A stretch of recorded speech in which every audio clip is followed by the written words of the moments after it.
Nažalost, ako ste tražili veliku pomoć, sada je nećete dobiti. Kako za ovu vrstu zadataka potrebno je da ste zaista čitali dela iz vaše školske i domaće lektire. Ovde, kao i za tumačenje književnog dela, nema nekog brzog podsjećanja i nema recepta koji važi za sve.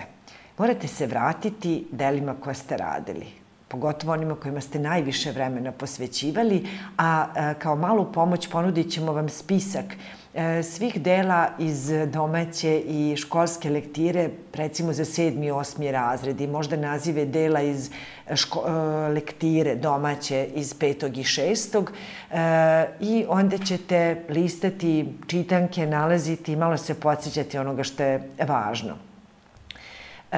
Mislim da je u vezi tim potrebno da poznajete delo.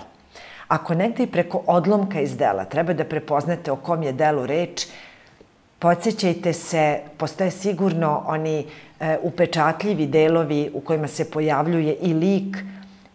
Trebalo bi da svi zapamtimo nekog kapetana Jerotija, Viću, pisara Milisava, Đoku Prominclu, Maricu i da se setimo da je to iz Sumnjivog lica, da je to pisao Branislav Nušić, a podsjetili smo se i kako to određujemo kom rodu, dakle dramskom, a kojoj vrsti komediji pripada delo.